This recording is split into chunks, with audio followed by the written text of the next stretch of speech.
My name is Dylan CineMasai Green, and welcome to the Real Notes podcast. I speak with rappers, producers, journalists, and other hip-hop adjacent figures about their relationship with movies, and, if at all, film inspires their craft. My guest this week is New Jersey-born rapper Chris Patrick. We spoke about The Boys, Marty Supreme, Sinners, Castaway, Ip Man, consistency in music, breaking down the barriers between persona and person, how his appearance on Cenat's Mafiathon and creating the song Alley Oop for the movie GOAT inspired him to keep rapping, touring with Marco Plus, and the creative process behind his Def Jam debut, Pray For Me. Come fuck with us.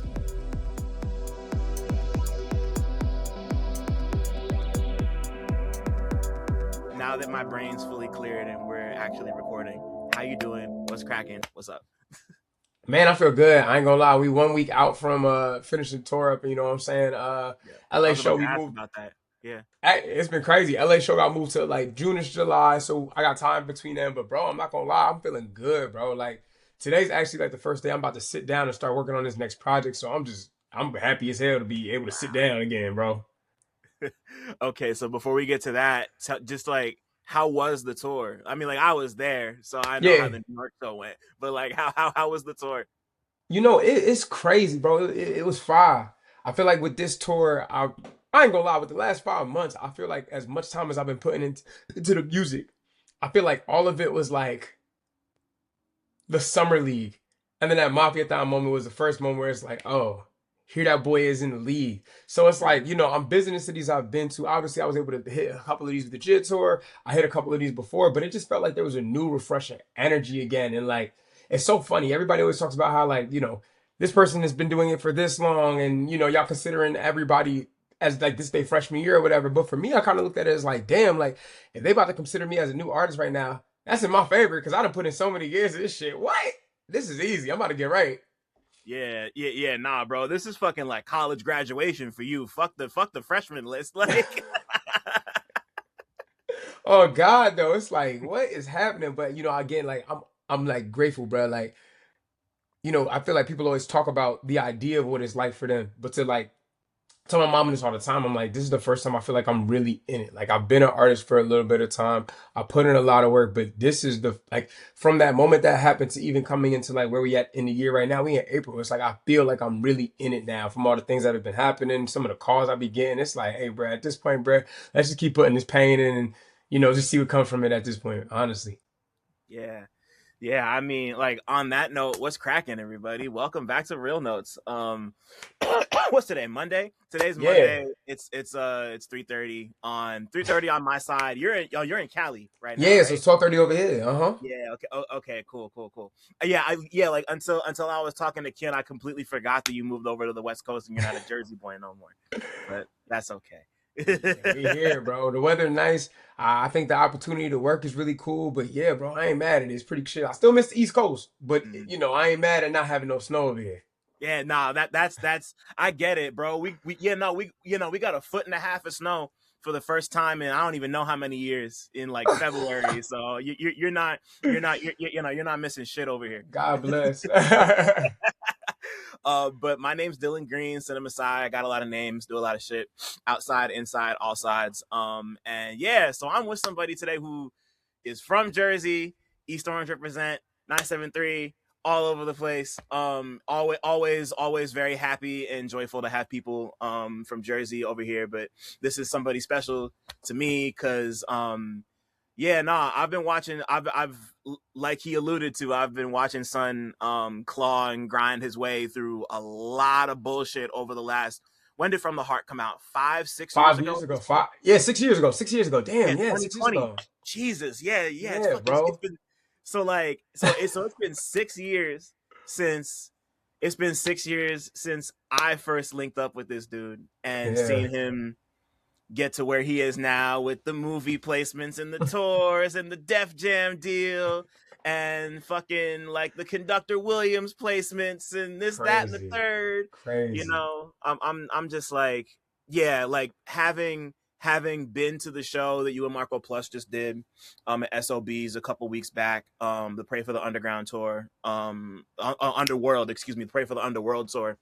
I don't know. I'm just very, very proud to see my man Chris Patrick, was here today, do his thing. He's up and out and about. Pray for me's been out for a good little minute. If you Yeah. haven't heard it yet, go run Pray for Me. It's fucking fantastic. Chris, brother, man, thank you so much. This has been a Nah. long time coming. I'm so Oh happy we're finally God. doing this. Thank you for No. having me. Also, you might see my cat. He just got moved over into the crib, so he'll just be around here, jumping up on my lap. But again, brother, thank you for having me. It has been a long time coming indeed. Oh man, yeah, I told you this when I saw you a couple weeks ago. I'm just so proud of you, man. Like, just Thank you. yeah, no, you stuck at it. You stuck at it in a way a lot of people might not have for whatever reason, and like Yeah, we'll get into more details in a minute, for but I'm just sure. like, but just to see you here and like, claiming everything you claimed like when we first met 5-6 years ago. Yeah. I'm just happy to see good people win. Hey, Super bro. happy. Thank you. That means a lot. Genuinely, it genuinely does. Yeah, man. Nah, you already. But yeah, no, let me ask you. I'm just gonna ask you the first question I ask For everybody who sure. comes up here, which is what was the last movie or TV show you watched that you had a strong opinion about? Whew, it's gonna be a tough one. All right, so I give you movie and I give you show. Go ahead. So for show, I just watched The Boys last night, the first two episodes of The Boys. Oh, the new season. Yeah, new season. I seen that. With that, it's interesting to me because they telling us it's the last season. Part of me don't believe it because the formula for The Boys is very simple. Butcher has an issue. Butcher goes find folks. Butcher plans to kill Homelander. Huey and friends join him. Homelander does not get killed for whatever reason. And then we repeat again. So for this final season, quote unquote, I'm excited to see if they actually can do it. Yeah, yeah, I think so too. And like, so I haven't like formally started The Boys yet. It's so funny because it's a show people tell me all the time, like, you should watch this. It's your whole thing. Get at it, get at it, get at it. And I'm just like, I'm gonna get to it. It's on my list. You know how it goes. It's like Yeah, the watch list of movies and TV shows it just never stops filling up. So I it so never I just ends. kind of resolved to like I'm gonna just run the whole thing once the fifth season ends Yeah, because yeah. yeah. So like another thing I do know, and like I can't speak on it because I haven't watched the show like that. Yeah. I know a lot of people. I know a lot of people feel like the show's kind of seesawed in quality a bit for the last like season and a half. Like I've been seeing a lot of friends and just general chatter about it. So like, how do you feel about the show as it's coming to what's probably going to be the end? First off, I feel like it needs to. I think season three was the peak. I feel like the way they were building up everything in that third season was amazing. And I feel like there was a lot of time between season three and season four. So the hype with season four was a lot bigger, but I did not feel like season four actually took us anywhere. It kind of just kept us running in a circle for the season five to now take us up. Again, I hope the finale is as amazing as as we all would hope for a show like that to be. But again, I don't know. I'm gonna sit down every week and watch it. But trust me, I will be holding my breath when that final episode come out because I'm gonna be like, bro, I'm praying, praying. I kind of see where it's going already, and I'm interested to see if they're gonna actually pull the plug or go all the way through with the idea that has been set in front of us. If they go through with it, I might be like, hey, bro, this is fire. But if they pull the plug and they be like, nah, we want to cop out, I might never touch it again. But hey, while we here, I'm liking it. It's cool. Yeah.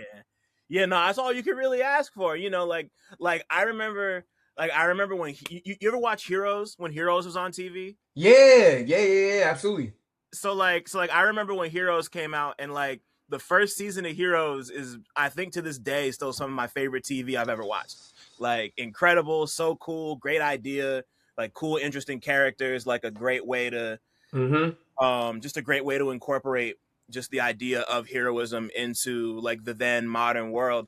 And Yeah. then everything after that, it just went like every season, just right into the dirt. Yeah, Like bro. season two was cool. I liked it, but not as much as the first.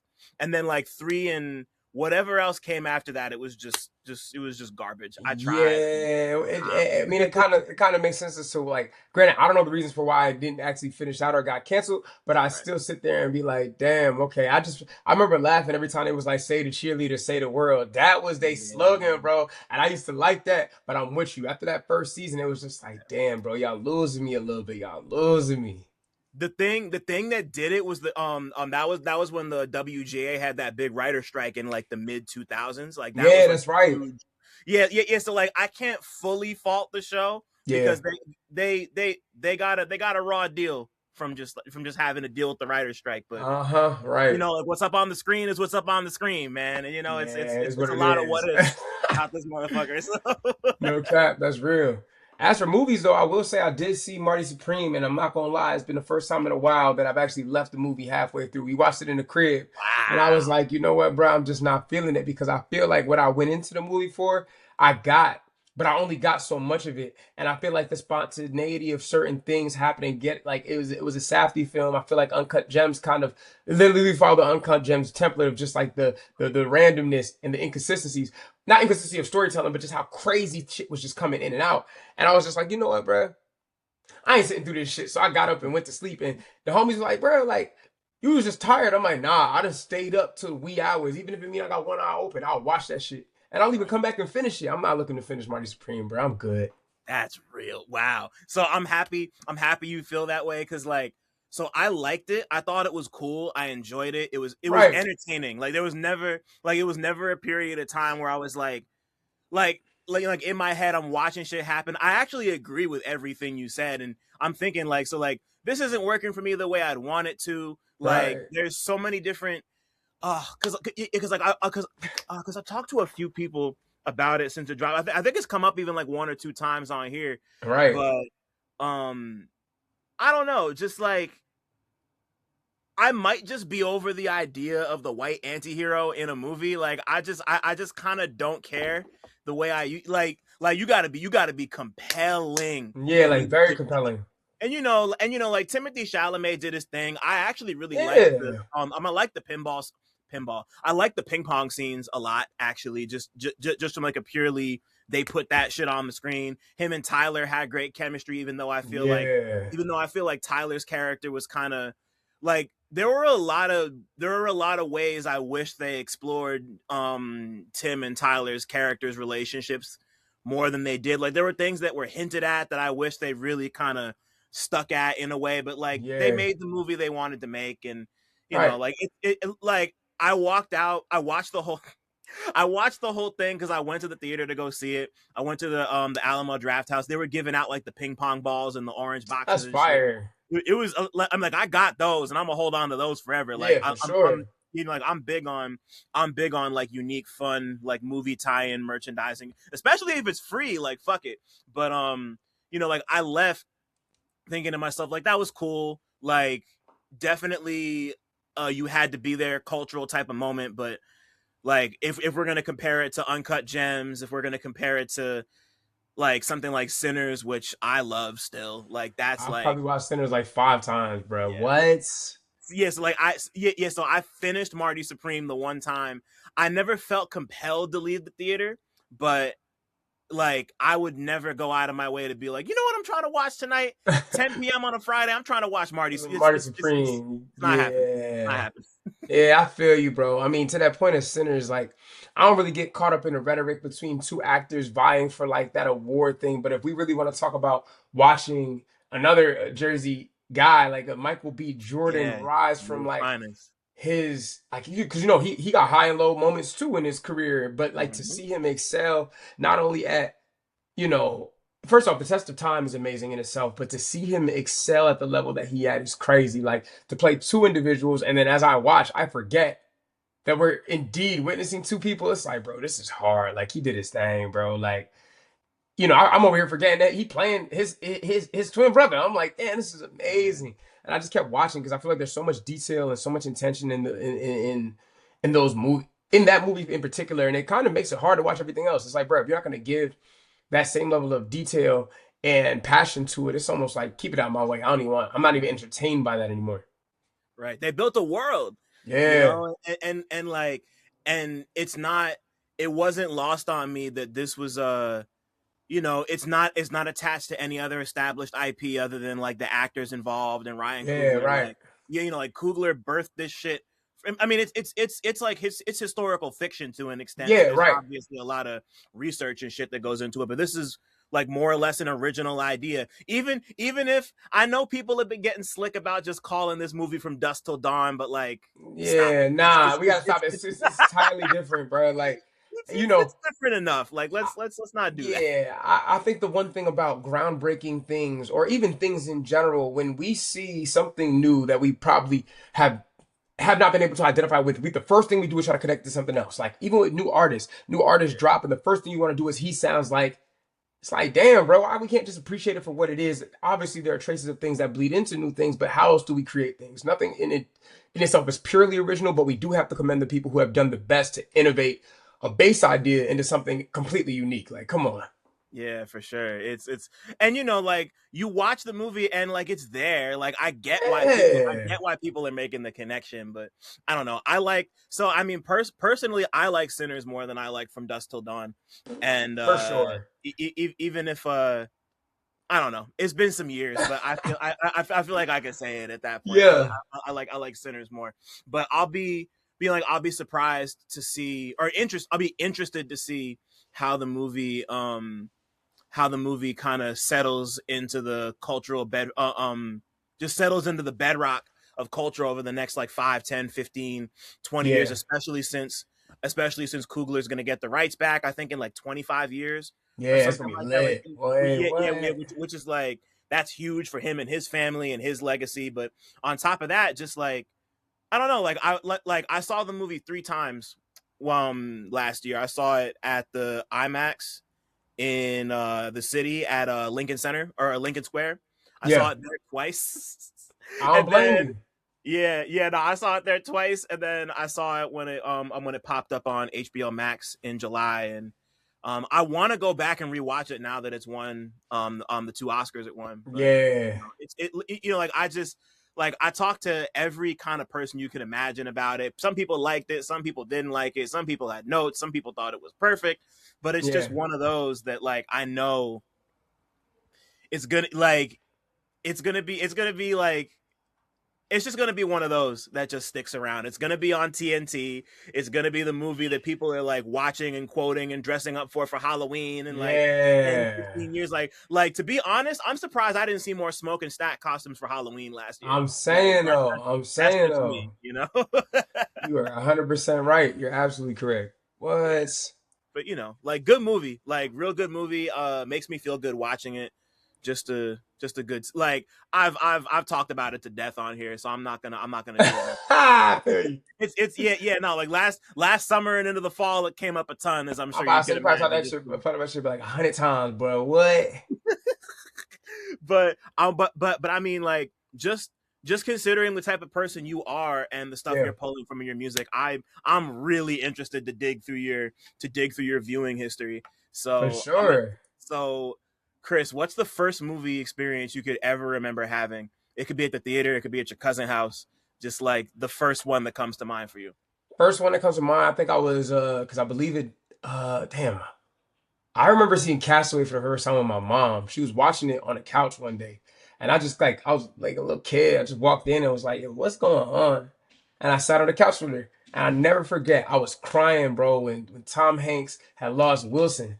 That shit fucked me up so bad, bro. I just started crying my eyes out. I think I was crying for like 30 minutes. And my mom was trying to like chill me. But I remember being a kid thinking to myself, like, yo, I never experienced like I don't know to be a kid and watch like I'll put it like this. I was a kid and I was able to identify that this man made a friend out of a volleyball. He lost the volleyball and I cried tears. Like I was just like, yo. But I think that was the first moment in my life where I realized I'm like, damn, like not music, movies have the ability to really compel in a way I've never felt before. You know what I'm saying? But that's my first memory of a movie ever. Wow. See. Normally, the second question I ask to follow up is like the capital M movie, one that really kind of connected with you emotionally. Like that's you already jumped right there. But Oh can my you? God. But I mean, like, I'm trying to remember how long it's been a minute since I've seen Castaway. But like just that, but you know, just that emotion in the scene of like him being on the island and not having nobody else. Like you really Yeah. put your entire personhood into this Yeah. volleyball with the crudely painted face. It's like Yeah. He was how making it how could work. you not be affected by some shit like that, especially as a kid, you know? I'm looking at that. I'm like, yo, he was just trying to get to safety with his volleyball. And then the volleyball was gone. And my mama kept telling me, like, yo, he coming back. I'm like, yo, stop lying to me, woman. I know he not coming back. It's over. She always bring that up to me like every once in a while. And we just be laughing. But like, yeah, bro, to understand it as a kid, I was just in disbelief when I look back on it. Yo, so as you get older and you start to have more experiences like that, can you think of any other movies that kind of touched you in a similar way? Like how old were you when you saw Castaway and made that connection? To be honest, I can't even remember. I think I might have been, I was like, I think I might have been like five. Oh Five. wow, that Yeah. young. Okay. Yeah, that's why I was like, that was crazy for me. But if I'm to go down like other movies that I could remember in my head that really hit me, 7 Pounds is one of those. Fight Okay. Club, we gonna come back to Fight Club though, because Fight Club was relevant at some point in time, but I feel like it's even more relevant now for a really weird reason. Um, I used to like the Ip Man series. I used to like the Raid when they was in there fighting like they through the hotel and shit. That shit that was fucking hard to me. Interstellar is always gonna be a favorite one for me. I know people sometimes don't like Tenet, but I enjoyed Tenet because I felt like it really just made me think. Um, there are a couple other movies as well. I'm trying to think what else. I know there's another one off the top of my brain. I can't really think of that. It just every time I see, oh, Scott Pilgrim. Yeah. Scott Pilgrim is a random one that I just absolutely love. I've probably seen it over 10 times. Yeah, I love Scott Pilgrim. One of my favorites. Like I got a couple movies where I'm like, you know what? The mass might not like it, but this movie to me is something special. The first ever Pokemon movie where Mm, Ash turned into stone, bro. yeah, Again, and we that's all another crying world. back I to was life. Yeah. fried, bro. I was fried watching that shit. But yeah, I think the big ones for me. Oh no, No Country for Old Men is another one. Cool. Yeah. Trying to think what else. What's another? Like I know there are some other really Zodiac Killer, Hmm. really good one for me. There's another one in there. I just keep thinking about something like this. So The Wild Robot. I recently seen that in the last year. Still Cried my haven't goddamn eyes still out, haven't brother. seen it, man. I'm mad at myself. Bro, anything that's gonna make me feel something. I love those movies because I feel like that is it emphasizes good writing a lot of times. You know what I'm saying? We Hmm. just sitting there speechless watching something and out of nowhere you just burst into tears or you feeling something. It's like, damn, the writing was so prominent. It just made me like, I love that. I love good writing more than anything. Yeah, like it's not exactly a movie, but me and my lady went to the Museum of the Moving Image in Queens for the first time over the weekend, and like they have a whole Jim Henson exhibit with like Wow. just like explaining like his history and his career, and they got a bunch of Muppets all around. Like they have like one of the original Kermits, That's and hard. like yeah, and like Big Bird and Elmo and Cookie Monster, and I'm just like reading, and like I know a lot about Jim Henson. I love Jim Henson. So like I was just like learning all the new stuff and just kind of seeing the breadth of the shit he's done and like Yeah. just seeing all the history like laid out like that. I was like I started tearing up. I was like, Yeah, damn, like right. this is it really it really fucking hit me in the chest, like just Yeah. on some like this really impacted. It didn't just impact me, but like watching other people kind of take it in and share their memories and watching them be impacted by it. Like I was really just being in that building in general, just like the idea of being surrounded by this thing I love. I was just like, oh man, like Yeah, right. I don't be crying about shit, but like that really fucked me up. it Yeah, was, it that's was, when you it was that's when you know you're in the right space, bro. Honestly, genuinely, yeah. that's beautiful. Yeah, it was everything. I want to touch on. Oh, you appreciate you mentioning as many movies you did because most people usually stick to like one or two. But I want to touch on three of them. I want to touch on 7 Pounds. I want to Yeah. touch on Fight Club, and I want to touch on Eat Man and Scott Pilgrim because you mentioned it. Fuck Okay. it. So like I want to focus on those four specifically. So talk to me about what you love about those. What was that third one you said? Eat Man. Oh yeah. Oh yeah. Okay, right. Yo, so I'll start with that one. That one for me was just pure. Like me and my dad grew up watching like a lot of them fighting movies, and that was the first one where me and him, like, mind you, he brought me to fighting movies. That was the first one I brought to him and say, "Yo, you gotta watch this. I don't give a damn about nothing else. I don't care if you got something to do. We gotta sit down and watch this. We watched Ip Man 1, Ip Man 2. I don't know if we ever got to the 3, but bro, we literally locked in and it was just amazing to watch the choreography, bro, like between fights. That was a big one for me. Like, I ain't gonna lie, there are some movies. So I'll put that one and Scott Pilgrim in the same group real quick. Scott Pilgrim is also another really good one for me because I feel like that's a feel good movie. That was one of them ones where like I could not believe I'm watching what I'm seeing on TV. Like I think I never watched that in a theatrical release. I actually watched that one when I was in the crib, watched it for the first time because I seen some commercials, and I was a diehard. I think within because we had got it on Direct TV. It was like a pay-per-view, like 24 hours.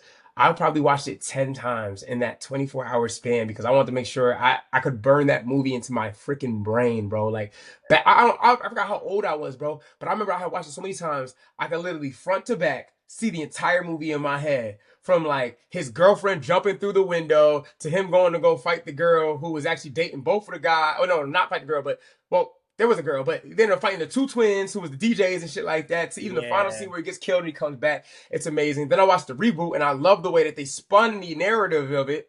And I just thought that was absolutely brilliant. So like those two kind of live in worlds where it's like, when I have kids, I'm gonna show them that. I don't know if they're gonna take nothing from it, but it's gonna be like one of those like, Dad, why you putting this movie on? Because y'all need culture. Culture. That's the fuck why. Y'all need culture. But those other two, 7 Pounds and Fight Club, I feel like they resonate with me a lot. I don't think people know how detailed I am with a lot of the things that I do, and I don't also think they understand how disciplined I am as a person. 7 Pounds is really important to me, more so basically on just the sacrifice as a whole. Like him willing to let himself go for the sake of others, I think is ultimately beautiful in itself. But people don't understand how much that connects to us as creatives because everything that we do, everything that is responsible for our progress comes down to sacrifice, right? It's understanding that, maybe I can't link the people I need to link. Maybe I can't hang out the way I used to hang out. Maybe I can't do the things that I want to do. Now, granted, his sacrifice was a lot more grave, but in this aspect for me, what resonates is the fact that you have to make the sacrifice anyway. The idea of contemplation, the idea of what happens after, it's just about loving the work and understanding that while you are letting these things go, they are ultimately going to benefit you in the long run. And I think it's for me, the biggest thing with that has just been coping with that. You know what I'm saying? Like coping with the idea of making bigger sacrifices each and every day. Like from the moment I got to Mafiathon to even this moment that we have today, bro, I can't lie to you. I feel like I've had to let go of so many things. Like I was just reminding myself today, like, hey, I got to call my mom today because I haven't spoken to my mom in like the last 5 days. And I used to talk to her every day. And I've been telling her, like, hey, it's nothing against you or like dad or nothing like that. But like, I have so many things going on in my life right now that I have to lock in and focus on that, like, not that you guys aren't important, but like sometimes my brain has been, like, my brain switches into a certain place where it's like, oh, yeah, we're just here to work. And when I get in that mode, it's really nothing I can do about it. It's unfortunate. I don't expect anybody to be patient or wait for me, but I just more so explain myself as best as I can so that people can understand it. And I feel like my parents, they've been around watching this from a jump, so they already understand it. But for anybody else who hasn't been around like that, when I tell somebody that and then they see all the work that comes from it, it's like, damn, I get it now. Like you really are devoted to that. So I feel like 7 Pounds in that aspect is what really connects to me. With Fight Club, bro, man, it comes back to even the mindset again, right? I don't I study musicians, right? But I don't study musicians in the way that I feel like everybody else does. Like the music structure that is being created is one thing, right? But it's the mindset. I don't think there are enough books that break down the mindset of how these musicians thought. And I also don't think musicians are as truthful about their mindsets because we do go through everything and anything. And I feel like what's recently happened to me is I've switched to studying athletes. I was a college athlete. That's just all I've been about.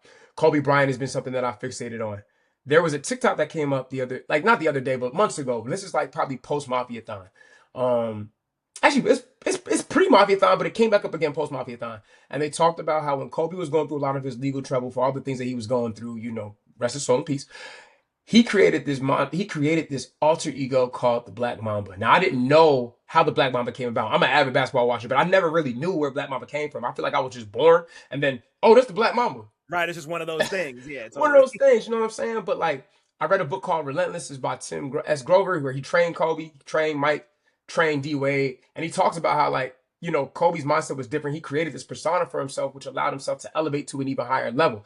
It's the idea that where like you are yourself, but if you wear a mask, you're more of yourself because people can't exactly identify who you are, right? So to bring it all full circle, I love Fight Club because Tyler Durden created this persona for himself to step into to fully actualize what it was he had always wanted internally. Now, granted, he did not know this was happening toward the end. And it was a little wild when he finally was able to realize it and bring it two to two together. I thought that was phenomenal. But I've always thought to myself, like, what does that next level of mindset looks like? And as I keep studying more and more athletes, all of these guys that are like the greats, you start to see them like tap into this higher form of themselves. So it's like, obviously I understand that Kristen Patrick as the person is the person, but Chris Patrick the rapper is also another identity of me that is still one and the same, but it requires way more than the person would. You know what I'm saying? Yeah, which is crazy because I mean, like, that's essentially, like, even though it's not your full name, it's essentially your name. Yeah. So, like, the thing that's always been fascinating to me, like, I think about somebody like Mike, for example. Yeah. Like Mike, like his full name is like Michael. I'm blanking on his last name. I'm gonna kick my ass later. But like like his full name isn't Mike, but like his persona, quote unquote, is Mike. And Yeah. like he's somebody who's like extremely bare in his music, and you're also extremely bare in your music. But to even consider the fact that you could that you could be as close to your full self as a rap persona, but still be distant enough to consider those things two different things. Like I'm Yeah. always, like I'm always really intrigued by that. And as long as that self actualization you're talking about doesn't lead you down the path of forming a fucking incel cult with people who try to Yeah. blow up the Right. Right. building, do your thing.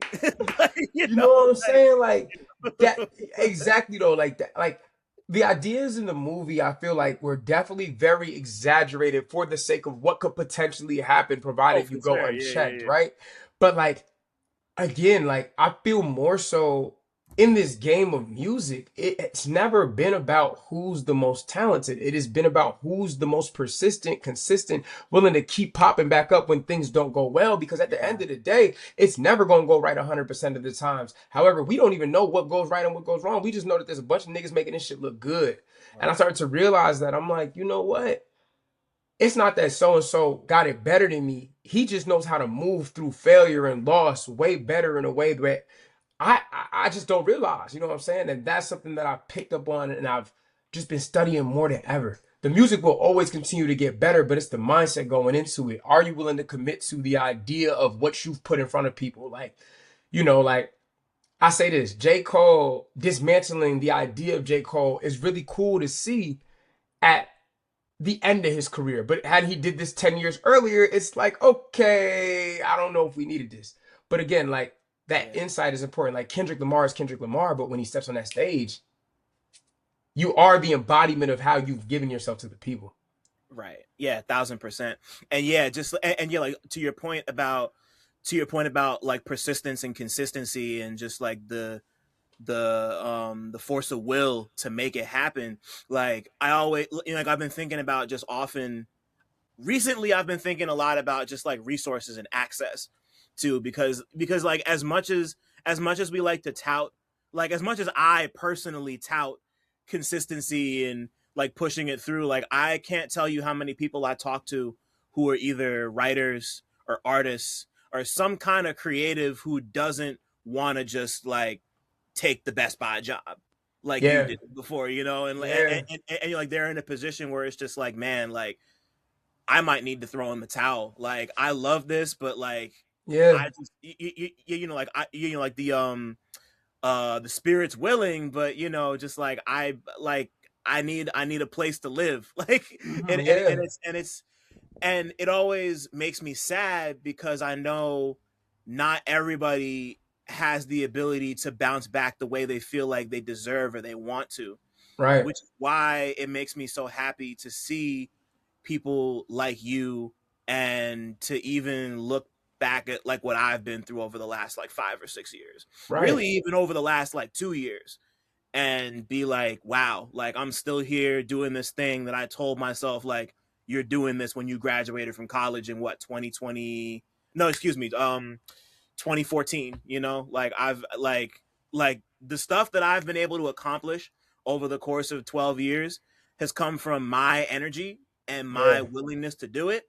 But I also had an incredible support system, like my family, my partner, people like you, people like like all the editors I've worked with at all the publications, and like things just worked out the way they did because it's always been a combination of like consistency, skill, and luck, you know. Yeah, And absolutely. like I gotta remind myself of that constantly, and it makes me happy to see you because like, you've always taken stock of that. Just like listening to all your Yeah. music, like it's kind of been. I kind of feel like that's the core of who you are as an artist. Like you're constantly grappling with these questions, you know. Every day, bro. Like Yeah, man. sometimes I don't even know how I'll be keeping it going, but I feel like I've ingrained so literally, yo. Sometimes like I ain't gonna hold you right before my Mafiathon. I'm like, bruh, fuck it. It is what it is. And I don't know, every time, and this man, I feel like every time I start to lose. My fault. Sorry to interrupt, but I just wanted to shout out the Real Notes Patreon one time. For as little as $5 a month, you get exclusive goodies like video of every interview, 2-day early access to every interview, an invite to the Real Notes Discord server, exclusive access to the Real Talk Movie Night archive, and early pre-sale links for all live events. If you want to give a little more, you get other exclusives like retro 60-second movie reviews and monthly 90-minute workshops with me, where we can discuss whatever creative questions or projects you might have going on. Head over to patreon.com/realnotes. That's REELNOTES to join right now. I repeat, all videos will only be available on the Patreon. Thanks for listening. Shout out to my patrons. Now let's get back to talking. Something, or I start to feel something even crazier happens. And it's just like, damn, like at this rate, I can't even quit. Every time I damn near try, I can't even do that shit. Yeah, Like, it pulls you right God back can in. tell me Yeah, come back. Like, you know what I'm saying? And I ain't gonna lie, this time, bro, I really put my hands up and say, hey, bro, look, God, if this is what it is what it is. I'm over here working at the part-time. I'm thinking to myself, like, hey, bro, I'm just gonna go hard in this. I'm still writing and stuff every day. But like, I ain't think nothing of it. And when that whole OTR thing popped up, I'm just like, you know what? If this, I went in there thinking it's my last shot. Whole yeah. time, that shit That's opened up everything for me, bro. that's yeah. Like I could tell just based on the way you were rapping, like all the songs you did, but particularly the one you did over the Kendrick Yeah. song. Like that's like, you know, like you don't do that unless you think you're about to get thrown to the fucking lions. Like that's like, Literally. yeah. Like you can't. Like I don't think I wasn't in the room for that, obviously, but I don't think people understand just like if you haven't seen it, if you're listening to this and you haven't seen his performance, go watch it. Like I can't describe how dire the energy the energy in that clip Yo. is. Like I watched it and like I was in that room, like not even 10 feet away from here, just watching it, like, you Bro. know, like, just like completely focused on you, and just like it really, like I watched it and about halfway through I was like, oh, he's out of here. Like he did it. Like he's out of here. Like this is the one that's gonna push him over the edge finally. You know. Man, it's So so yeah, crazy because again, like I had no idea. And I feel like with that moment, it taught me so much. It's like, I think with that moment, it made me even become more passionate about this shit even more. Because I feel like at the same time, too, even back to the Fight Club thing, I do feel like if you were to compare me to the time of Durden, I do feel like I'm fighting against a system right now that may not be advantageous toward people like me. And in that sense, I really just mean passion. Like, it's not about lyrical hip hop. It's not about whether you do R&B. It's not even about this underground like music or anything. Or it's just like, who's gonna be the most passionate? Who's gonna keep showing up? Who's gonna keep putting it out there at the end of the day when nobody else is watching? Like that's what a lot of this comes out to. And I feel like that moment just taught me so much. It made me feel like there's still a world for me and my cohorts. And with me, like I'm not gonna lie, I do feel like there's a responsibility that I have now to just continue to deliver quality. You know what I'm saying? And it's yeah, funny because people don't realize that I'm still learning just like everybody else, but I feel like I have to learn so fucking fast. I gotta learn so fucking fast because I feel like that mantle is being like shifted in my direction in a way I haven't necessarily experienced but always prayed for. And that's the thing, I don't never regret none of this shit. I'm happy yeah. you know what I'm saying? Like I never view myself as like a chosen one per se. I've always viewed myself as the one who chose. And with that choice, I have to also be responsible enough to put the work in to stand the test of time with the names that everybody else has put up there too. You know what I'm saying? There you go. Yeah, and it's funny you bring up that chosen one thing. I just wrote a piece over hearing, I just published it today about the rapper Sideshow from DC. He's incredible. Yeah, Shout out to incredible, Holly. dog. Yeah, no, shout out to Holly if he's listening. He got interviewed by Pitchfork, and the interviewer Paul Thompson, shout out to Paul too. He's fucking dope. He Mm. asked him just like, "What are you trying to communicate whenever you touch the mic?" And I'm not gonna say the whole quote here, but Right. essentially he was just like, I want to communicate that I don't think anybody's like chosen, you know, like we're all just kind of people at the end of the day. Like, and it's just like the one part that really got me, he said everybody has something to offer, but nobody's chosen. Yeah, You know, like, very true. I agree with that. I was like that was a head bust moment for me. I was like, that's, yeah, like you couldn't, like I couldn't have put it better myself, you know, like just like just dealing with the idea of like, what do I have to offer while also recognizing that I'm just a person. That I'm just, you know, like I'm just a person with a perspective like all the other 7-8 billion people on this planet, you know, and like once again, like that's been at the core of your music from even before From the Heart, you know. So, and I feel like that's the thing that I wish more people understood. Like, just because one person is going up for something that they're doing, it doesn't matter if it was Chief Keef, Yachty, Playboy Cardi, Kendricks, the Drakes, the Coles. Everyone has a perspective, and because the world is as big as it is, there's somebody who's gonna connect. Like, Young Boy has tapped into a perspective that clearly resonates with so many people for him to be doing arenas. I went to my first ever Young Boy show last year, and I understood it completely. I said, "No, I get it.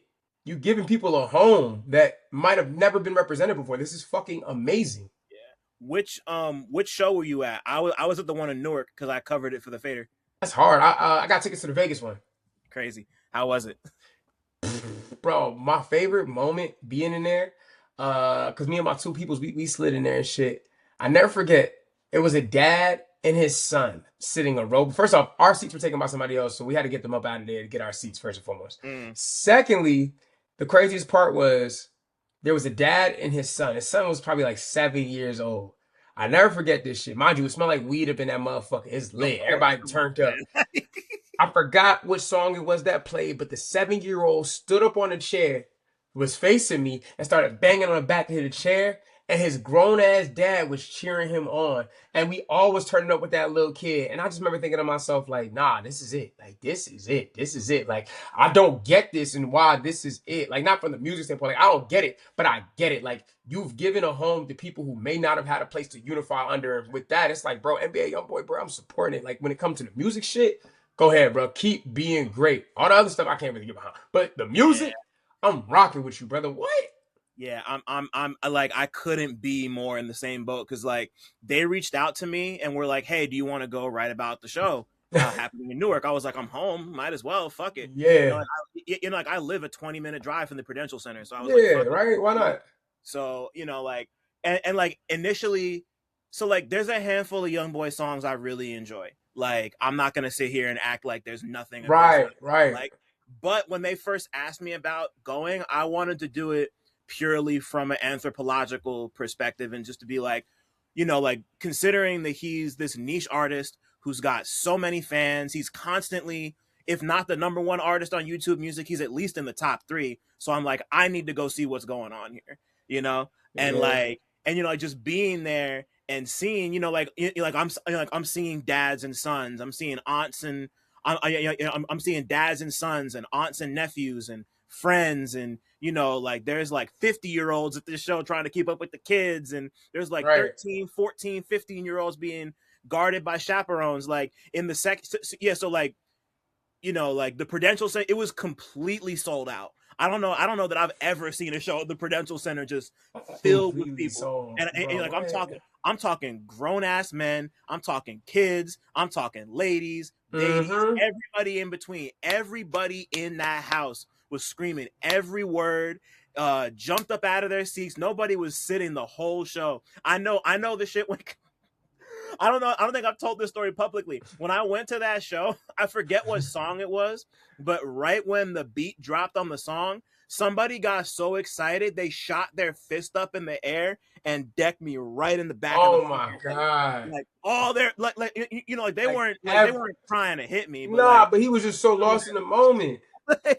like you know, like I felt it and I looked back, I'm just like, what the fuck? And like he looked at me like, oh, I'm sorry. Like I was just, he was like do you have any idea how lost you need to be?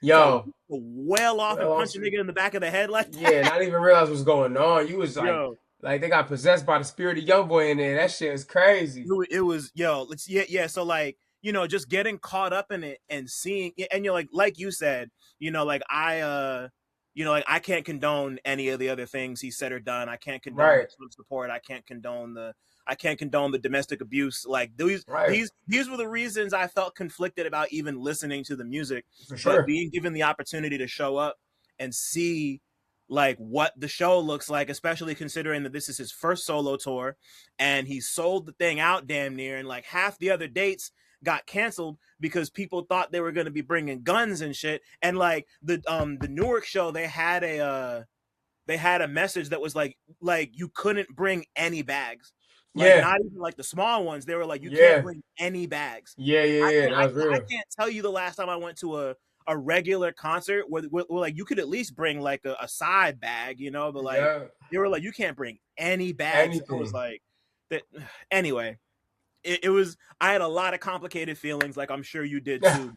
Like in the moment, like it's undeniable to like the Yeah. shit impacts people, and like I was Yeah. interested to see how that went down. So I was in some ways I was happy to be there, just to be like, oh, like that's what they see in this kid.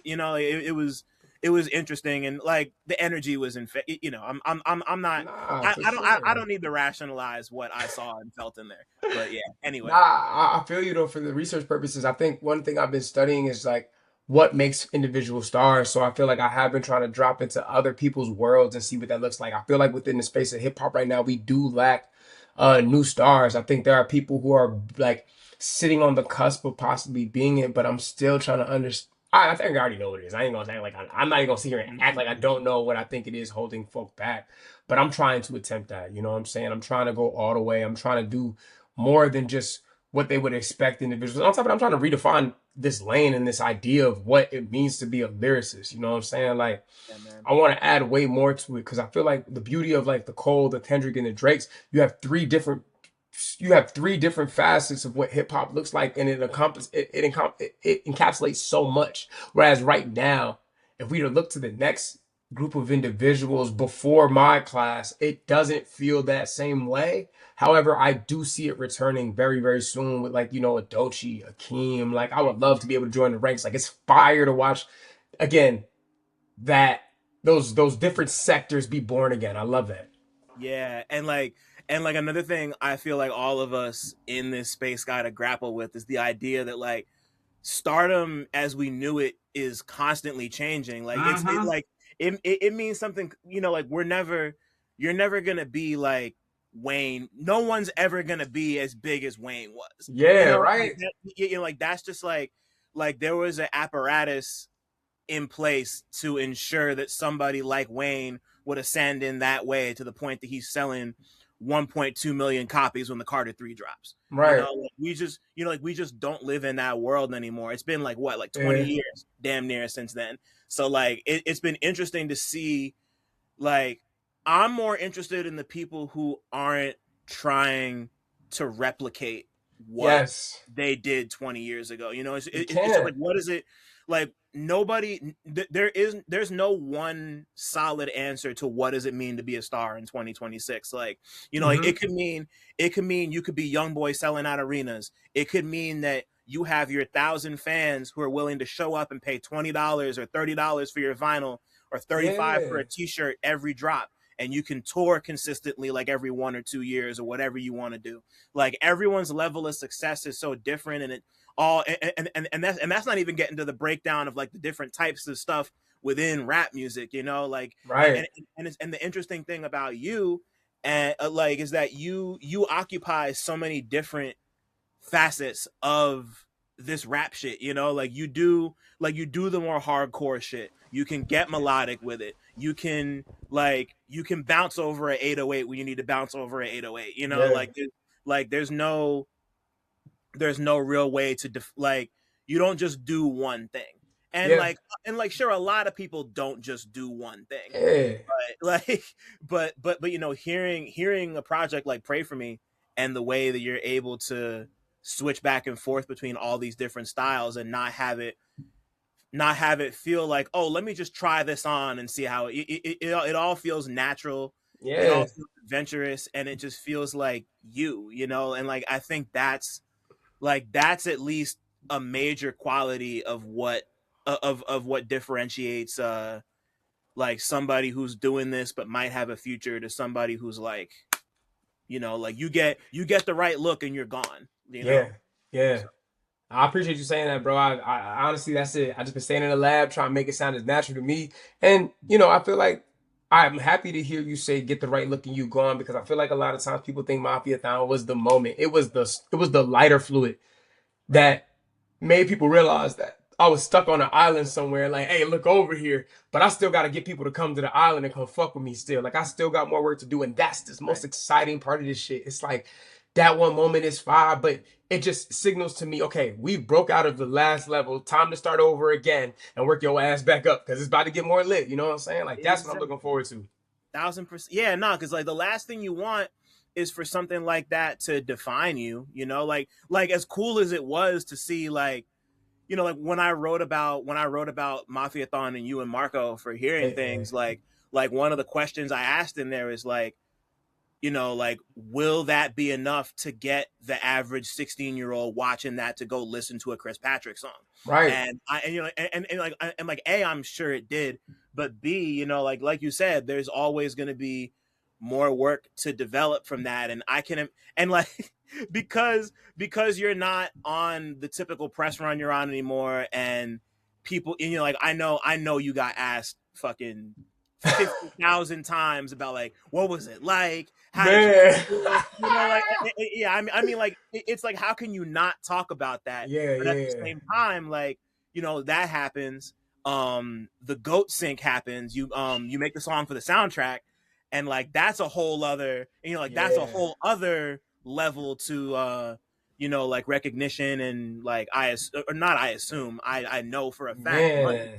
So I like, ain't gonna lie, that ghost shit, like, we be talking about it like Mafiathon was a huge moment. But that ghost shit on the low keys, I be getting texts every day about people saying, yo, my daughter can't stop playing this. My son can't stop playing this. that's Oh different. my God, bruh. And it's like, what I love about everything that's happening is like, okay, Yeah. Mafiathon touched a certain crowd of people. On the Radar catches a certain crowd of people. The sync with Goat touches a certain group of people. It feel good because it's like, damn, okay, I'm able to conquer certain places and then just keep building up in them spaces. And that's what I like. That's what I'm trying to do. I'm trying to capture as much as I can.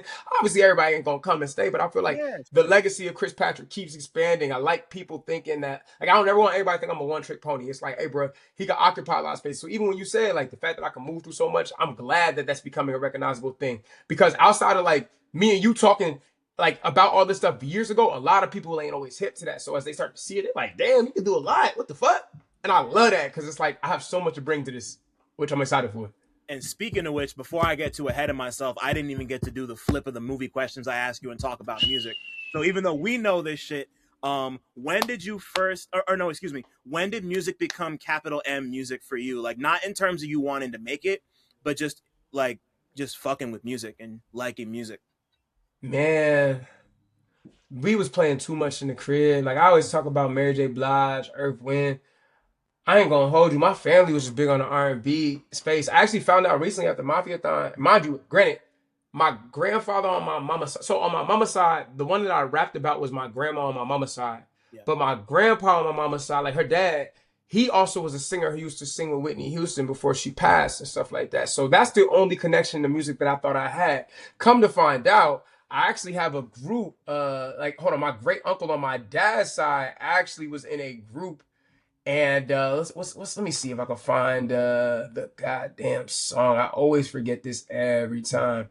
But they were part of a group. They had a record deal and everything, and I'm like, Wow. that's crazy. Oh, it was the Monotones. My great uncle was the lead singer of the Monotones. There's a song called "The Book of Love" that they ended up making a part of a project. It was I think Tony told me it was like a charting record. I was like, oh, that's fire. So like, I didn't know I had connection to all of this. But I will say, when I was a kid, bro, we just used to play a lot of R&B in the crib. I think Whitney was a big one. Mary J. SWV was crazy in the crib. Obviously, uh, why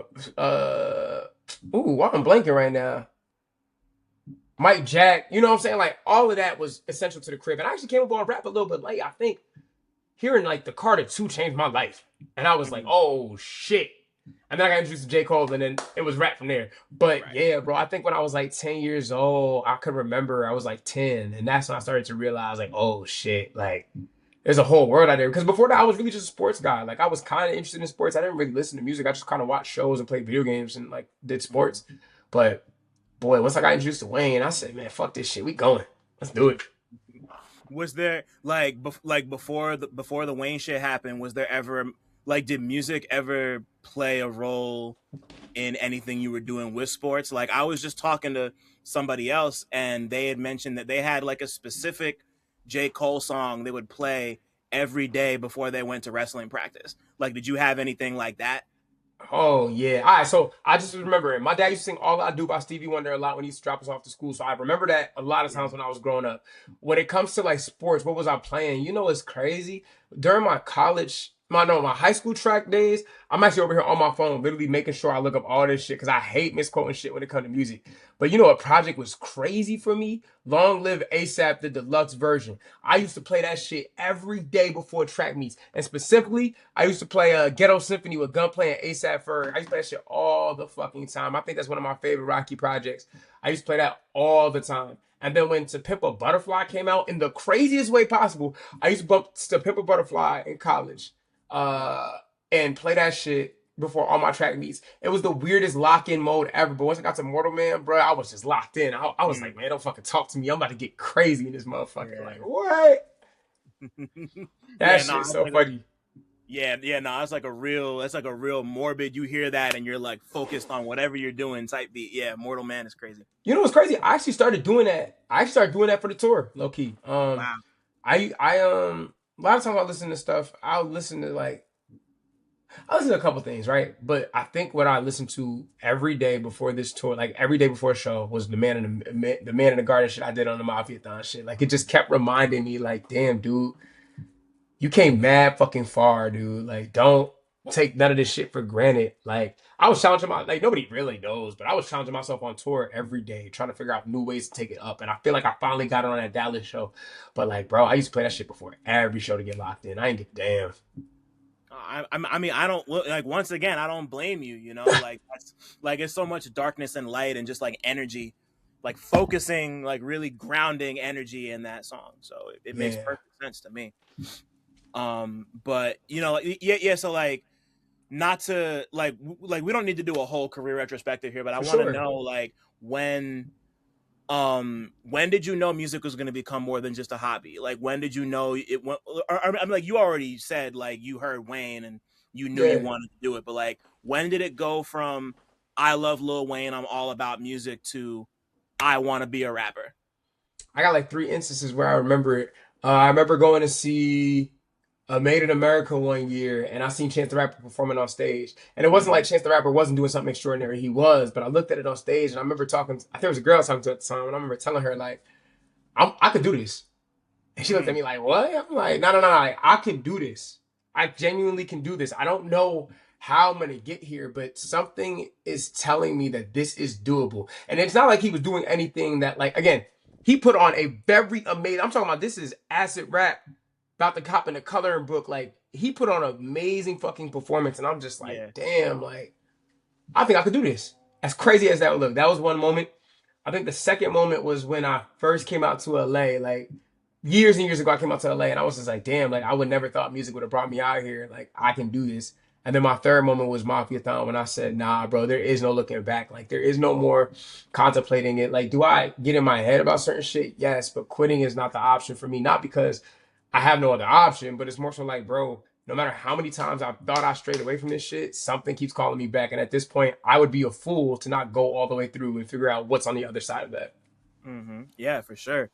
And you're like on that note, there's like you know like things of course really started to pick up like for you after From the Heart, like the Yeah. kid tour happens, you start doing your own tours, like, and you're like we've like I mean like you've mentioned several times, there's this crazy whiplash and the roller coaster of success going from like we're doing the tour, I gotta go get a part-time job, you know, like I'm doing this thing, family setback and crisis, you know, like Right. it's just like constantly up and down. And like in the way that you mentioned it throughout the second verse on ramen noodles, you know, like ramen Yeah. noodles is just you, like you. I'm not gonna quote your shit to you. People can go Yeah. listen to it. But like, you know, it's like, talk to me about like navigating those rough patches that came from one of those first instances when you decided you actually wanted to do this, and getting to yeah, no, just like just like walk me through what you were thinking at that moment, and when you like really knew, uh or rather, like when you get to like the third wind of like, I'm doing this, like it's pulling me back too many times. I ain't gonna lie, you know, like early on, I'm looking at a lot of like, you know, I see a lot of big wins and stuff happening, and I feel like the best way to sum it up is in them early wins, you get really, really excited. You like, yeah, I'm here. It's almost like the ego grows louder than the actual reality of like what's going on in your head. And I feel like that's something that I definitely had to deal with very, very early. To the point where when you crash, it's like, fuck, I have to redefine what I am again, because I based a lot of my self-worth on this type of thing. You know what I'm saying? You know, early on From the Heart happens, cool shit starts following. I signed a little indie deal, that shit lit. Then it wasn't. So it's like, okay, gotta pick up a little job for that. That shit cool. Boom, boom, boom, boom, boom. We keep grinding, we drop the calm, that shit lit. Def Jam comes through. We get signed to Def Jam. That's lit. Working on a project can't get clear. It's feeling crazy. All right. At that point, I'm just like, you know what? I told myself if I ever get another chance to go crazy in music again, I'll never let my ego get in front of me, outside of the fact that like the ego has to be with the work. If it's not about doing the work and it's anything else, I have to cast it aside. Like fuck all this other shit. I don't care how good it look, because it's never as good as it actually looks. It's about the work at the end of the day. And I just remember telling myself, if I ever get the opportunity to do this again, I'm gonna work even harder than I ever did and not let my ego ever cloud anything with me. The second time with Def Jam, it wasn't the ego. I think it just was me not acting or reacting fast enough. Or maybe it was just the fact that the system is the system. And sometimes artists like myself aren't always, it's not always most advantageous, right? With the work, you like, maybe you need more time and they just can't afford to give us that, whatever, who knows? But I remember telling myself in that moment, like, all right, I'm gonna do this. So I'm at my part-time job chilling. When the Mafiathon thing happened, I remember like even holding out on my excitement, because I always remember like, damn, I've had moments before like this where it happens really cool. I get too excited and then some shit falls apart. That Monday it happened, I did not count it as anything. That Tuesday when it happened, I did not give a fuck. That Wednesday is when I looked at myself and said, nah, it's happening. And with that being said, I got to lock in. So with this third, like quote unquote awakening, I feel like I don't get too high in the highs. The minute Mafiathon happened, I gave a fuck. I could give a fuck about it. I'm getting hit up by Tunji. He like, hey bro, we want the project. I said, okay, cool. Brother, I submitted a whole project to y'all that, you know, we're not even touching anymore. I have to create something new. But then I told myself, I got to create something new. Am I going to create something new, or am I going to let this moment slip me by? I'm going to create something new. So I did that. And it showed me so many things about myself. It's like, whoa, I can move egoless even after a win as big as that. I can create a lot faster than I actually realized that I could do. Like, I'm astounded that people fuck with Pray For Me as much as they do within the time span that we created it in, which is a blessing. But it also made me realize that, damn, dude, you can push yourself to limits you probably have never pushed yourself to in this music shit. Like, I'm about to start this next project right now, and I'm so excited because it's like, bro, if I was able to make Pray For Me in 2.5 weeks, and y'all giving me 2 months to do this shit, boy, I'm about to walk this shit down. What? Okay, now we got to touch on that. So, yeah, what? So you just mentioned that you had a whole other project, and you had to scrap it, and Pray For Me happened. So Yeah. like walk me through that. Like, Man, we had a whole other project. It was way more melodic leaning. I remember telling the guys, I said, after this Mafiathon, this shit is not going to drop. Tunji gonna hit us and be like, hey, bro, what's up with the raps? And shout out Tunji too, because he's probably one of the people who support us like heavily, along with the extra team that's in there, like Kate, Kendall. There's so many people in there, Maisha, who support the hell out of us. You know what I'm saying? shout But out I to remember, Savannah too. That's my homegirl who works at Def Jam. yeah, she's good folks for sure, Ski, right? Also from Jersey, always, Yeah, that's right. Jersey, yeah. On Shout out to God, right? So we going through that. Project is what it is. It's melodies. Tunji like, we need some new shit. We need some shit that's gonna make more sense to the rap shit. And I was like, damn. All right, let's go. And I swear, ramen noodles is where we based a lot of it. It's crazy because it wasn't hard for me. I looked at that Mafiathon last verse, that man in the garden, and I essentially just expanded what I was talking about. That was the compressed version of the entirety of the project. Like, if you want a summary of the project, go listen to my man in the garden freestyle. That's the summary of the entire Pray For Me project. But the Pray For Me project allowed me to build out that world in its entirety, and I didn't have a problem doing it. It was just like, I got to make a decision right here. It's either we get this shit done and I have an opportunity to capitalize on it and keep building up this whole everything, or I just let it pass me by. And again, like I told myself on that third time, I told myself if I ever get another chance again, I'll lock it and get it done. And that's just what it been, bro. I just put the pain in. I ain't give a damn that we had to push another project to the side. I said, fuck that. I can make music. I'm in the mode. Let's do it. And I did. Wow. So like, just because I'm curious, like that other project is more melodic leaning. How many tracks was it? Like, what did you like? Was it like done, or what? Or did you have like what was? Yeah, like however much you want to spill, like what was there? I'll say this.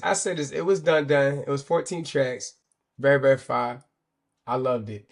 But I still think Pray For Me was better. I had a year, at least, I want to say a year and a half, but I almost want to say about 2 years to work on that project. And I still feel like Pray For Me was way better. Wow, man. That's the part. And that's why I don't feel no way that we had to put that little thing on hold. I'm okay with it because like the intention, I feel like ever since Mafiathon, my intentionality has become drastically different. I'm so much more intentional with everything I do now to the point where it's like with that last project, it was very, very fire. I'm not mad at it, but it's like this right here, I feel like represents me in the best way possible. Mm-hmm. Word. Oh, and like there's 2 songs on this one I want to touch on. I want to touch on where'd it go? Frankenstein, the Conductor Williams joint with Marco. Like, talk to me. So I mean, like, considering all that you're capable of, to see you black out on a Conductor and you're like not just rap well, but like that's the angriest I've ever heard you sound on a song. Like literally, like you know, it's you got like fire in your fucking stomach, bro. Like just like talk to me about when the beat came in, making the song, like just break that all the way down for me. I think after Mafiathon, we got that pack like 4 days after Mafiathon. And when I heard them beats in that shit, bro, I was in disbelief. I said, whoa, Frankenstein, that beat actually was not the original beat we picked. There was another beat. And folks was like, hey, bro, this shit cool, but you just not hitting it as aggressive as you should. And I'm just like, fuck. There was something entirely written different. Those first couple lines are not the original lines. I rewrote them shits because I was like, bro, we got to get crazier with this shit. Wow. And I was just scared because like, I was just scared of how I was going to be perceived with that. But a lot of the anger on that track comes from the fact that we've allowed people, and I've had to watch people go through the lackluster movements of this. There's no passion behind this anymore. One of the things that I love about Kendrick is that no matter what level he's at, but I think the most impressive thing about GNX is not the fact that he was able to drop GNX. It's like in a world where he drops Not Like Us and fades out into the sunset, I ain't mad at that. Like, yo, you just literally... if the idea is this is the narrative of him trying to defend hip hop and the culture of hip hop, you did it. You didn't have to drop nothing else. But the fact that you were able to rework yourself to create a new project at that level with that much detail and care is fucking fire to me. And I feel like Frankenstein represents that. I'm getting tired of people who I guess we're supposed to be the next up people not putting in the full pain. Like, what are we doing? What are we doing? And like, passion, the lack of passion to me disgusts me, bro. It absolutely disgusts me. I don't give a fuck about nothing else. If you passionate, we can feel it. If you passionate, we can see it. We can see it in the work. I'm okay with things not looking okay if I could tell that you're passionate. But if you're just going through the motions, doing whatever it is, I don't give a fuck. At this rate, we're all professionals. 100%. Like, you giving your 100% is actually the bare minimum because you do that every day. I need to see the people who are willing to push to the 200%, the 300%, the 400%. And I feel like Frankenstein is the embodiment of that. I'm tired of everybody doing the bare minimum and getting away with it because if you stand next to me, you won't stand a chance. It's going to take some time for me to get there, but I pray to God, if some of these niggas get the chance to stand next to me and they see the way I approach this shit, it's going to be night and day. I don't give a fuck how good nobody rap or what it is. Like, you're not outworking a worker. That's just what it is. I'm sorry. Bro, and like in the opening line, you niggas is motionless sacks of shit. Shit. Like, y'all earn respect that y'all never like. You know, like it's like there's no wordplay. There's no open for interpretation. It's just like this is how I feel. Like gauntlet dropped, gavel banged, like fuck out of my face. Like, Yeah, bro. I can't know? stand that shit, bro. It's like we all grew up on watching people be passionate. We all grew up on watching stars. Like I think what made stars to us stars was the fact that we were able to watch them and feel the rawness of everything they were doing, no matter who they were. Yeah, Nowadays, you can see people doing things, but I'm almost concerned that people do things more for the look of doing it or even the monetary gain. Again, we in an interesting state of the world. I want people to get their chicken. But shit, go out there and put some pain in. Go out there and put some pain in too. yeah, Go put some pain in too, bro. I want to feel that shit, bro. And that's important to me, bro. yeah. No, like put the pain in there, put the joy in there, Yeah. but even just like I don't know, like there's something about as I get older, I'm finding myself attracted to people who not only can like rap about their regular life, but do it in a way that's like interesting to hear, you know? Like Yeah. I don't need like point by point navigation between like you getting up out the bed and making yourself a sandwich. But like if you can I got I got a homie who stays in Jersey City. He's from Massachusetts. His name's Not Really. He's amazing. Shout out to Mike. I love you. Shout out He to you, put out brother. he put out this super dope album called Extra Cheese. And the way Not Really makes his music, like he'll have a thought about like something really interesting or like something that happened during his day, and he'll just like spool it out in this like very droll matter of fact way, you know, and like that suits him. It's really cool, and like it's interesting, it's funny, it's relatable, but not in a way that feels like you're trying to be relatable. Like you just managed to package your life in a way that it's like I want to hear you talk about, you know, like I want to hear you talk about like popping bubble wrap or doing your taxes. Yeah. You know, like it Why doesn't sound not? boring or interest. It doesn't sound boring. It's like, Mm-hmm. you know, like you took that and made it entertaining. So to Yeah. me, like you know, like I'm gravitating more and more toward people who are able to like find the creativity and the joy in the pain and mundanity of life. And like, Yeah, for you know, sure. just to see you like take that moment and like once again, like this is the angriest I've ever heard you on a record. So just to hear it explode in like in the first minutes, you know, like there's no simmering and building like the Man at the Garden freestyle. It's just like Yeah. We're just right right in your there. face, you know, like kicking the door type shit. So Mm-hmm. and Had that's to, real, and bro. that's your life. So like, Yeah. yeah, I think that's been my favorite part of this next project that I'm working on. It's like, okay, I feel like I gotta capture a new phase. And even in the last like I keep saying 6 months. I feel like it's been seven at this point because September, October, no, yeah, it's like 7 months. We probably on month seven. So much has happened in this last couple months that people would have no idea even occurred. But I'm so excited to even take that and transcribe it into a way that like can be understood and just like I'm excited to see what comes from this. You know what I'm saying? I'm very, very excited to see what's about to come from this. yeah. So I mean, like, so Pray For Me happens. You put it out. People take it in. It's your Def Jam debut. So like, obviously, like there's some aspect of prestige and red carpet involved in that. You and Marco go on the tour. Before we move on to what you're working on and final thoughts, I want to dig more into how the tour went, like how it started, how y'all's dynamic was on stage, having it be a co-headlining tour, like interacting with the fans and just like stuff you learned and took from that experience of being like at this point in y'all's careers doing that. Man, so me and Marco been friends since like 2020. That's my dog. Like he's probably one of the most phenomenal rappers I've ever met. And I actually got me and Marco first song we ever made together. Still to this day, I still have it. But Wow. it's so crazy because one thing I love about Marco is his hyper competitiveness. People don't know how bad he wanted, and I want to be around people who want it just as bad as me. So I had pitched the idea to him like, bro, let's go on tour together. We both just did this JIT tour. Let's hit some of the cities that we hit during the JIT tour, and let's just double back. Like, let's get to these cities and start building in these places. You know what I'm saying? Like, I'm a student of the since the '80s guys like Barry and Zeke, with Jizz. So like, Yeah, shout out. they always talk about like building blocks. And one of the things Barry always taught like preaches to this day is y'all gotta, in the words of Barry, y'all gotta get out there and touch the people, man. Internet shit don't mean nothing. Like if you can't go out there and get people to come out for y'all, what do it mean? So I was like, Yeah. you know what, you right. So I Shout literally out to just told Key my too before I forget. Oh yeah, shout out to Key as well. Exactly, absolutely. So it's like, I decided like, hey, I want to get out there and do that. Marco was down. Like that's the biggest thing for me. I want to touch these people and connect. The internet is a very powerful place, but with no actual execution, it only stays at the internet. There are so many artists who live on the internet, but the ones who are able to see the greatest level of longevity, the greatest level of success. I mean, again, if we talk about financial gain, it's the people who are willing to go out of themselves and go put on these performances. You know what I'm saying? Like, I made sure every night I was trying to kill shit. Like, I just wanted people to feel that. And I feel like Marco was on the same type of time. I'm seeing Marco go crazy.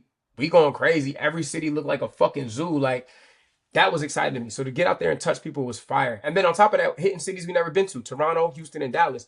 Cool part is when we go back out there again, it's gonna be even more people because we put on an amazing show. Like those shows were so exciting because like those were purely JID. Like, oh, we saw you on the JID tour, we coming out. Yeah. That shit was crazy to me. I'm like, oh shit. But I know the next time we come out there, it's gonna be so much more exciting because they like, oh, we just seen them boys. Let's go fuck with them again. Yeah. Yeah, no, like you're building your own thing. Hell And yeah. like, and like and like as special as I'm sure the rest of the tour was, like there's nothing for you, there's nothing like coming home and like like SOBs is fucking SOBs. Like anybody who's I'm sure a lot of people listening might know what SOBs is, but like right. But like you play there once again, that's the you're out of here. Like you play SOBs, yeah, like you're already on your way to bigger and better things. So talk to me about the show at SOBs, how it went. Man. I was there. I thought it was dope. But thank you, man. SOBs is crazy because like again, like I had the SOBs before, but it wasn't as packed in that room as it once was. You know what I'm saying? So like to see that they were there people for you again, because you know what I'm saying? Because I think that show you played, wasn't that like a showcase, and it wasn't. Yeah, it was like a showcase. Yeah, like, this is y'all. You know, yeah, this like, us and this shit bigger than the showcase shit. So I'm like, oh, that's hard as hell to me. I love that. My parents, that was actually my parents' first time ever seeing me live, which was fucking crazy. My dad still talks to me about that to this day. I literally after this, I'm gonna call them. But like, like that was one of them homecoming moments that just made me feel good. I hadn't been back to Jersey since like Pray For Me dropped. So like to again come back out there and see all my like a lot of my friends I haven't seen in a lot of while, and then just the fans too. Like I live in my bubble when it comes to making this music, but to see people appreciate it and see this way the music is resonating means a lot to me. Like that's some shit I just can't get over. The fact that I made this in my room with my group of guys and y'all hearing this shit and saying, wow, this is amazing. It just means a lot. And then to see people also champion me as one of them guys, bro, it means the world to me. Not saying, again, like I told you, I don't feel like I'm the chosen one, but the one who chose. And the people are also choosing me to be the guy that they feel like is going to lead it. Again, we can only see what happens, but it does make me feel good knowing that my name is being brought up in the same way that they used to bring up some of the people we talk about to this day. Wow. Yeah, man. Like, yeah, like what else is there to be said other than just like, like being amazed that people, I get the idea of just being grateful that people even show up. Yeah. That's important, like the show doesn't happen or like the show won't happen the way it should if people aren't there to like actually see the show. Exactly. So, like for that to be like your first like big, I'm out here, come fuck with us show, and for it to, like to happen there and the places you hadn't been before, and in your adopted home in LA, like yeah, right. Like it's just like all these little moments of, and also and, like another thing, I didn't get to do it, but I thought it was cute that y'all had the opportunity to take Polaroids with fans and like sign them and get, and like it's like just like the physical aspect of having that memento from the show that goes beyond just like a CD or a vinyl or a t-shirt, like that's like, that was like those little moments like that. And yeah, like I sat there and watched you talk to every single fan who came up. It had to have been like 12, 13, 14, 15 people. Bro, it's crazy because my team was talking to me about that shit. And I said, look, I'm going to keep doing it until I can't do it no more. Yeah, man. Until it gets to the point where it's like, hey, bro, we can't do this no more. I'm going to keep doing that, bro. Because again, like, people spend their money to come out to this show, especially in the world that we living in right now. You decide to spend your cash to come fuck with us. Hey, bro, if I could talk to everybody, I will. It's crazy because we had like a little VIP thing before that. Ended up canceling it because I was like, bro, let's do this shit for free. I fuck with this. So like, that's what we did. Talk with everybody. I don't give a damn. You know what I'm saying? Like, I ultimately feel like at this stage in the game, I just want to connect with as many people as I possibly can, bro. That's the biggest thing for me. Yeah, like that's how you build a legacy. That's how you build a career, by like Yeah, connecting with people, you know? Like you don't necessarily um like you don't need to know or what am I trying to say? It's super important to connect with people as much as you can, especially early on, you know? Like yeah, that's how you just like have like having that relationship to the point where it doesn't turn like weird and fucked up and parasocial is like yeah, that's what takes somebody from listening to your music like either at work or like on their way to gym practice or at lunch at high school to I'm married and I have two kids and I'm playing them X Files. You know, yeah. like like like that's like to look at somebody a bit older than both of us. Like I think about like Big Crit, you know, who's somebody I've seen a Mm. bunch of times live. And, you know, like there was one period where he was talking about like, you know, like I've been doing this long enough that like the people who came to see me when they were teenagers are, you know, they're grown now and they have families and they still want to come out and see us, you know, and like Yeah, not, and you know, like, you know, like whether that be off the strength of the old stuff or, you know, to come celebrate the new stuff. Like, it's just like, oh, Crit's in town. Cool. We're there, you know, like that. yeah, Like I got my handful of artists who I'm gonna show up for them whenever I can, like just because like I've been here forever and I love to see, I love to hear the old stuff as much as the new stuff. But like that's how you build that, you know, that's how you build that base. Shit is important. nah, 100%, bro. Like people don't. I learned a lot of that from Russ too. You know what I'm saying? I feel like he definitely taught me a lot of that. That interaction with the fans is more important than anything. Like, could be 1,000 reporters in the world who want to talk to you, but like what matters most is those fans. If they feel that connection to you and they ready to ride for you, like it could change the world for you. Yeah. It really, you know, like that's the, and you know, like that's another facet of stardom, you know, like you don't, you know, you don't need to have the 2 million people who are like casually supporting you just from Yeah, like streaming you while they're on the way to work or whatever. Like you can really live off like the 10, 15, 20,000 who are like really there. Cause like you think about it, like 20,000, you know, like if 20,000 people buy a CD for $10, that's still $200,000. You know, $2,000. like Yeah, that's you done did it. what you know, like You done that's all did you it. really need. And then you know, like that's not even factoring in shows or you know, like if you wanted to go down the route of offering like something more expensive, like 20,000 times 100, that's fucking $2 million. You know, like Yeah. it's yeah, you know, like it could go a lot of ways, but you know, just you know, like communicating with your people in a way that's authentic but also honest about not just you but the way you create and how you grow as an artist. Like all that shit matters, and that's why people Yup. stick around. You know, like that's how you really can make this like, for lack of a better word, because I hate to think about it like this as like a job. You know, Yeah, no, no, no, definitely, definitely. Because like, people definitely do forget it is a job, but it's you a know, you got to job, make it bro. enjoyable to some degree. Absolutely. But yeah, like it's been a um yeah, just like before we formally wrap this, you've hinted a couple times at the fact that you're just about to start up this new project, and I assume you're coming into it with all this new creative energy. So like, what's the like, where are you at right now? Maybe not what can we expect, because I don't want to. It feels a little too early for that. But like, what are you most looking forward to doing going into the new project? I'm excited to expand on some of these sounds. You know what I'm saying? I'm excited to really make good records. I think that's a big focus that I'm going on. I can't say too much because Ken will rip my head off. But that's my dog. Love her heart. But yeah, I'm excited to expand on these sounds. I'm excited to bring out these really good records. We got a lot of cool stuff that we're sitting on, a lot of cool stuff that has to be created. But I'm very, very excited to see how people receive these records, man. That's what I'm looking forward to. I Mm-hmm. feel like from this point forward, it's going to get very, very exciting. I have reason to believe I know why it's going to get exciting, but like I'm just excited to see once everything starts clicking, everybody starts coming together. It's going to be a good year. It's going to be a good year. And it's coming this year.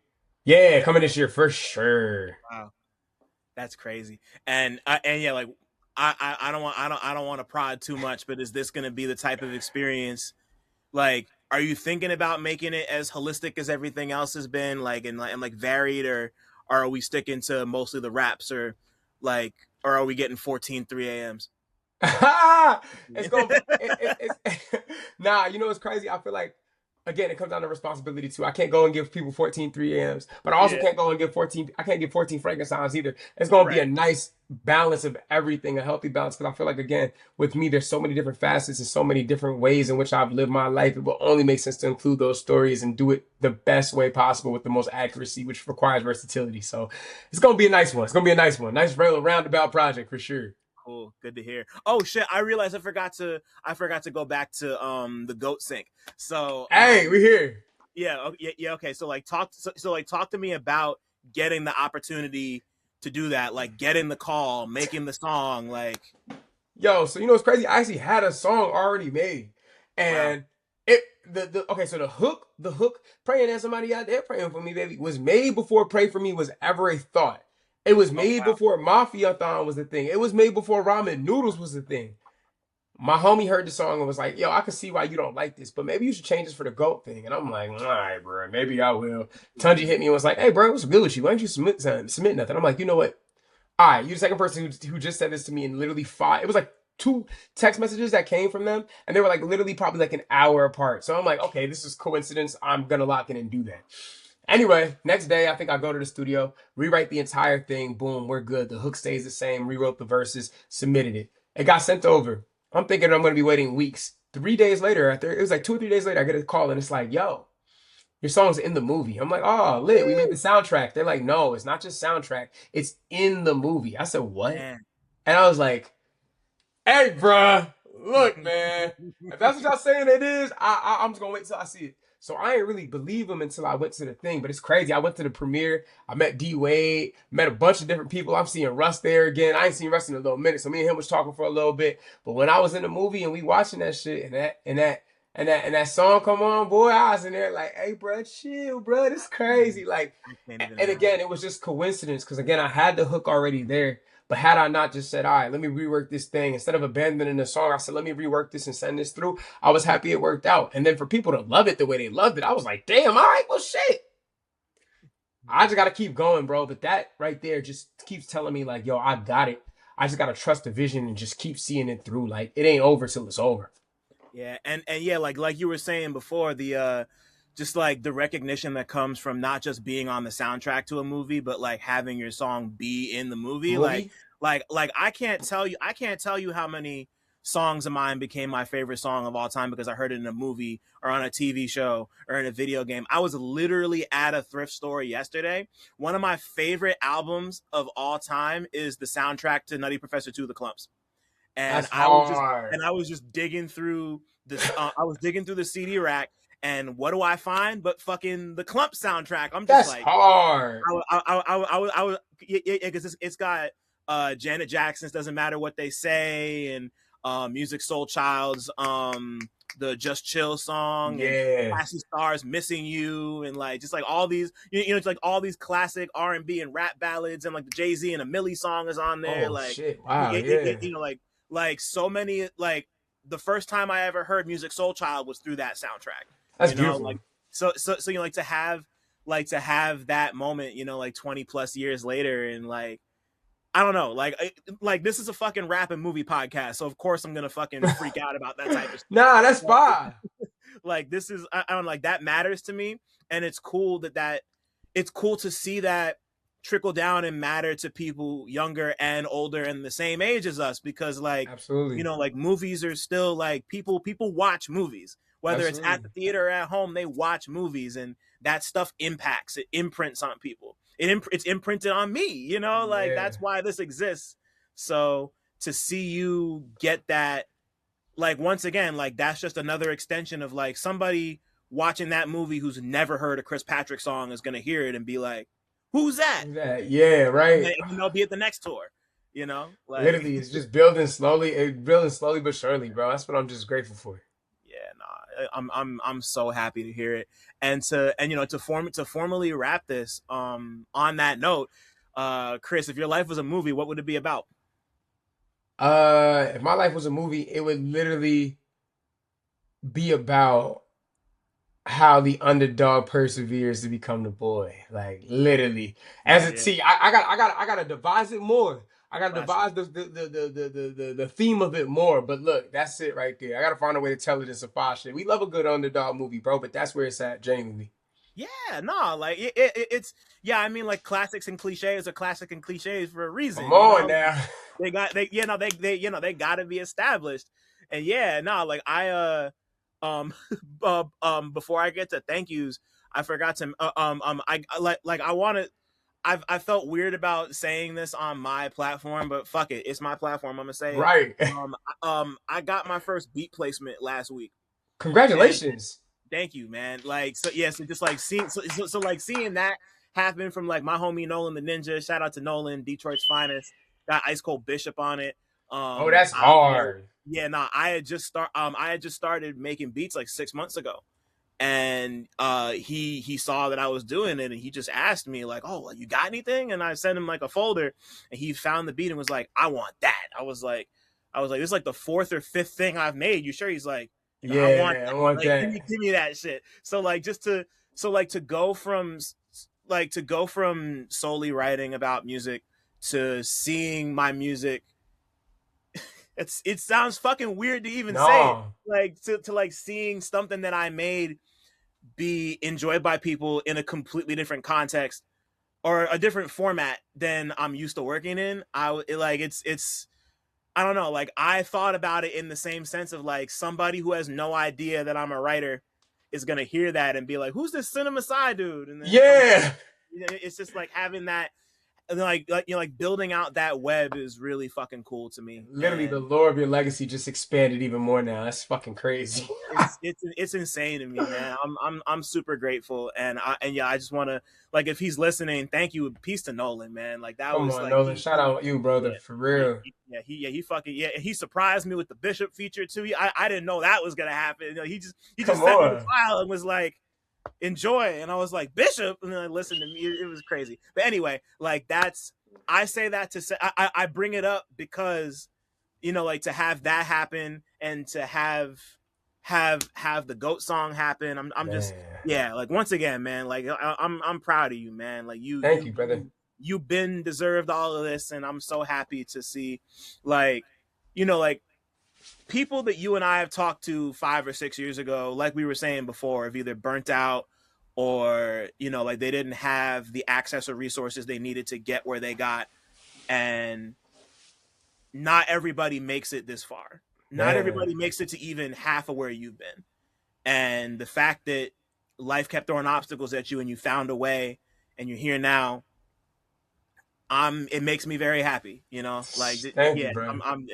I couldn't be prouder of you to see it happen. And just like, Thank you. I ain't gonna lie, we need like a therapy group for everybody who's still around, bro, because you right. It made me think like to even for both of us to have made it this far, it really is a blessing. And again, to be able to share stage with you and chat it up, bro, it means the absolute world, genuinely.